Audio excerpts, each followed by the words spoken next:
എന്തായിരിക്കും P V അൻവറും CPM-ന്റെ സംസ്ഥാന സെക്രട്ടറിയും തമ്മിലുള്ള കൂടിക്കാഴ്ചയ്ക്ക് ശേഷം ഉരുത്തിരിയാൻ പോകുന്നത്? മറ്റന്നാൾ നടക്കാൻ പോകുന്ന CPM-ന്റെ സംസ്ഥാന സെക്രട്ടേറിയറ്റിൽ പി വി അൻവർ ഉന്നയിച്ച വിഷയങ്ങൾ ചർച്ചയാകുമോ? പൊളിറ്റിക്കൽ സെക്രട്ടറി പി ശശിക്കെതിരെ ഗുരുതര ആരോപണം ഉന്നയിച്ചിട്ടുണ്ട് പി വി അൻവർ എന്നതാണ് ഏറെ ശ്രദ്ധേയമായ കാര്യം. കാരാട്ട് റസാഖും ഇന്നലെ ഗുരുതരമായ ആരോപണമാണ് ഉന്നയിച്ചത്. വഴിവിട്ട ബന്ധങ്ങൾ എന്നാണ് വാക്കാണ് അദ്ദേഹം ഉപയോഗിച്ചത്. സമ്പൂർണ്ണ പരാജയമെന്നാണ് പി വി അൻവർ പൊളിറ്റിക്കൽ സെക്രട്ടറിയെ കുറിച്ച് പറഞ്ഞത്. ഇക്കാര്യങ്ങളെല്ലാം പി വി അൻവർ എഴുതി പാർട്ടി സെക്രട്ടറിക്ക് കൈമാറും എന്നാണ് നമുക്കറിയാൻ സാധിക്കുന്നത്. അങ്ങനെയാണെങ്കിൽ പാർട്ടി സെക്രട്ടറിക്ക് അത് സംസ്ഥാന സെക്രട്ടേറിയറ്റിൽ അവതരിപ്പിക്കേണ്ടി വരും. സംസ്ഥാന സെക്രട്ടേറിയറ്റിൽ പി വി അൻവർ നടത്തിയ വെളിപ്പെടുത്തലും അല്ലെങ്കിൽ ആരോപണങ്ങളും അതിന്മേലുള്ള അന്വേഷണത്തിൻ്റെയും അടിസ്ഥാനത്തിൽ മാത്രമല്ലേ തീരുമാനമെടുക്കാൻ കഴിയൂ എന്നതാണ് പ്രധാനപ്പെട്ട കാര്യം. ഇപ്പോൾ പി വി അൻവർ ഉള്ളത് AKG സെന്ററിന് സമീപത്തെ തൊട്ടടുത്ത ഫ്ളാറ്റിൽ MV ഗോവിന്ദ മാഷിനോടൊപ്പമാണ്. പി ശശിക്കെതിരെ പരാതി എഴുതി നൽകും എന്നാണ് നമുക്ക് ലഭിക്കുന്ന വിവരം. പോലീസ് സേനയിലെ ക്രമക്കേടുകളിൽ ഇടപെടാൻ പാർട്ടിയോട് ആവശ്യപ്പെടുമെന്ന് പറയുന്നു. ശ്രീജിത്തും റോഷിപ്പാലും അഷ്കർ അലി കരിമ്പയും ചേരുന്നുണ്ട്. ഞാൻ അഷ്കർ അലിയിലേക്കൊന്ന് പോയി വരാം. അഷ്കർ അലി, നിലമ്പൂരിൽ നിന്ന് പി വി അൻവർ വണ്ടി കയറിയത് വെറുതെ ആകുമോ എന്നൊരു ചോദ്യം പലരും പല കോർണറിലും ചോദിക്കുന്നുണ്ട്. പുലിയെപ്പോലെ വണ്ടി കയറിയ പി വി അൻവർ എലിയെപ്പോലെ മടങ്ങുമോ എന്നതാണ് മാധ്യമവൃത്തങ്ങളിലുമുള്ള പ്രധാനപ്പെട്ട ചോദ്യങ്ങളിലൊന്ന്. പക്ഷെ അപ്പോഴും പി വി അൻവർ ആത്മവിശ്വാസത്തോടെ നിൽക്കുന്നത് മുൻവിധി വേണ്ടെന്നും അന്വേഷണം നടക്കട്ടെ എന്നുമുള്ള മുഖ്യമന്ത്രിയുടെ വാക്കുകളിൽ തന്നെ ഗൗരവം ശ്രദ്ധിച്ചു കേട്ട മുഖ്യമന്ത്രിയുടെ ശരീരഭാഷയിൽ പി വി അൻവറിന് വിശ്വാസമുണ്ട്. അഷ്കർ അലി കരിമ്പ, പി വി അൻവർ ഉന്നയിക്കാൻ വന്നത് പി വി അൻവറിൻ്റെ മാത്രം സ്വകാര്യ വിഷയമല്ല, അത് മലപ്പുറം ജില്ലയിലെ പാർട്ടി പ്രവർത്തകരുടെ വികാരം കൂടിയാണെന്ന് പാർട്ടി സെക്രട്ടറിക്ക് ബോധ്യപ്പെടുമോ? അഷ്കർ അലി കരിമ്പ.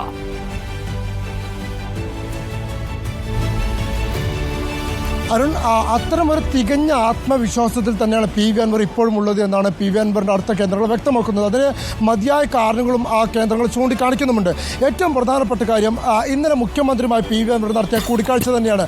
ആ കൂടിക്കാഴ്ചയ്ക്ക് ശേഷം പിന്നീട് മാധ്യമങ്ങളെ കണ്ടപ്പോഴുള്ള പി വി അൻവറിൻ്റെ പ്രതികരണങ്ങളും ഇല്ലെങ്കിൽ പി വി അൻവറിൻ്റെ പ്രതികരിക്കുമ്പോഴുള്ള അപ്പോഴത്തെ പ്രകടനങ്ങളും അത് വിലയിരുത്തിക്കൊണ്ടാണ് മുഖ്യമന്ത്രിക്ക് മുമ്പിൽ പി വി അൻവർ കീഴടങ്ങി എന്നുള്ള വാർത്തകൾ വലിയ തോതിൽ പ്രചരിപ്പിക്കപ്പെട്ടത്.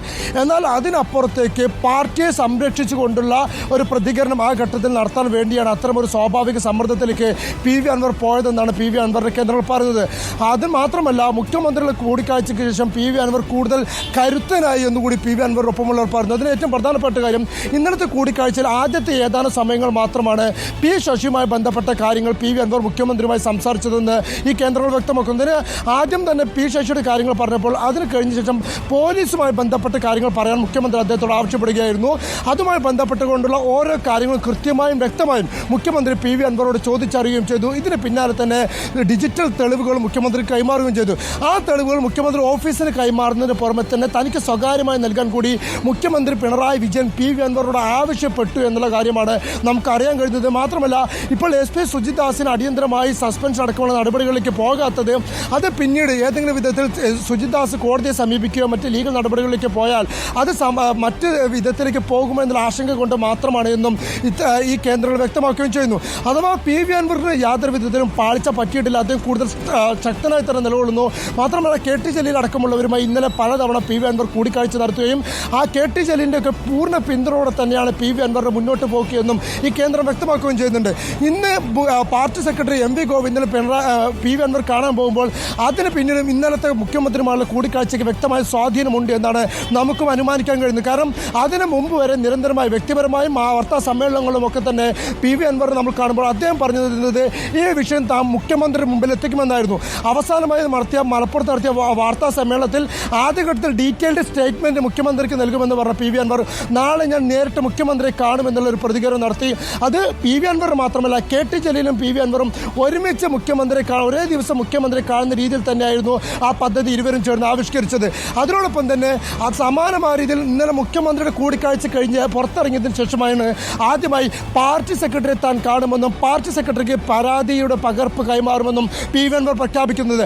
അത്തരമൊരു തീരുമാനത്തിലേക്ക് പി വി അൻവർ പോയതിന് കാരണമായി കേന്ദ്രങ്ങൾ സൂചിപ്പിക്കുന്നത്, ഒന്ന്, പി ശശിക്കെതിരായ പരാതി തനിക്ക് കൈമാറുന്നതിന് അപ്പുറത്തേക്ക് പാർട്ടിക്ക് കൂടി കൈമാറാൻ, അത് രേഖാമൂലം കൈമാറാൻ, അതിൻ്റെ വിവരങ്ങൾ കൈമാറാൻ മുഖ്യമന്ത്രി പിണറായി വിജയൻ തന്നെ പി വി അൻവറോട് ആവശ്യപ്പെട്ടു എന്നാണ് ഈ കേന്ദ്രങ്ങൾ സൂചിപ്പിക്കുന്നത്. സ്വാഭാവികമായും അതിൻ്റെ അടിസ്ഥാനത്തിൽ കൂടിയാണ് ഇന്നലെ വരെ ഇല്ലാത്ത രീതിയിൽ ഇന്നലെ വളരെ അപ്രതീക്ഷിതമായി പാർട്ടിയോട് കൂടി താൻ പരാതി നൽകുമെന്നുള്ള നിലപാടിലേക്ക് പി വി അൻവർ മാധ്യമങ്ങളുടെ മുമ്പിൽ എത്തിയതും സ്വാഭാവികമായും ഇന്ന് പാർട്ടി സെക്രട്ടറി കാണുമ്പോൾ പി വി അൻവർ ഉന്നയിക്കാൻ പോകുന്ന പ്രധാനപ്പെട്ട വിഷയം അത് പി ശശി തന്നെ ആയിരിക്കും. അതിന് കാരണമായി പി വി അൻവർ മുന്നോട്ട് വെക്കുന്നത് എം.ആർ. അജിത് കുമാറും എസ്. സുജിത് ദാസും അടക്കമുള്ള വലിയൊരു സംഘം പോലീസ് സേനയുടെ ഒരു ലോബിയായി ഒരു നെക്സസായി പ്രവർത്തിക്കുന്നു. അവർ സർക്കാരിനെയും പാർട്ടിയെയും പ്രതികൂട്ടിലാക്കാൻ ശ്രമിക്കുന്നു. അത്തരമൊരു കേന്ദ്രം പ്രവർത്തിക്കുന്നുണ്ട് എന്ന് കൃത്യമായി ബോധ്യമുണ്ടായിട്ട് പോലും പി ശശി അവരെ സംരക്ഷിച്ചു എന്നുള്ള ഗുരുതര ആരോപണമാണ് എം വി ഗോവിന്ദന് മുമ്പിൽ പി വി അൻവർ ഉന്നയിക്കാൻ പോകുന്നത്. മാത്രമല്ല വരും ദിവസങ്ങളിൽ ADGP അജിത് കുമാറിനെ ക്രമസമാധാന ചുമതല നിന്ന് മാറ്റി നിർത്തണമെന്നുള്ള ആവശ്യം ഉന്നയിക്കാനും പി വി അൻവർ ലക്ഷ്യമിടുന്നുണ്ട്. അത്തരമൊരു ഇടപാടുകളോട് തന്നെ പിണറായി വിജയൻ അടക്കമുള്ളവരിൽ പാർട്ടി അടക്കമുള്ളവർ അതിൽ നടപടി സ്വീകരിക്കുമെന്ന് തന്നെയാണ് പി വി അൻവർ ഇപ്പോഴും ഉറച്ചു വിശ്വസിക്കുന്നത്. അതിനുള്ള തെളിവുകൾ താൻ ഇപ്പോൾ തന്നെ കൈമാറിയിട്ടുണ്ട് എന്നാണ് ഈ കേന്ദ്രങ്ങൾ പരസ്യമാക്കുന്നതും. ഞാൻ തിരിച്ചു വരാം. അഷ്കർ തുടരുക, റോഷിപാൽ തുടരുക, ആർ ശ്രീജിത്ത് തുടരുക. ആർ ശ്രീജിത്ത് ഇപ്പോഴും AKG സെൻട്രലിൽ പി വി അൻവറും എം വി ഗോവിന്ദ മാഷും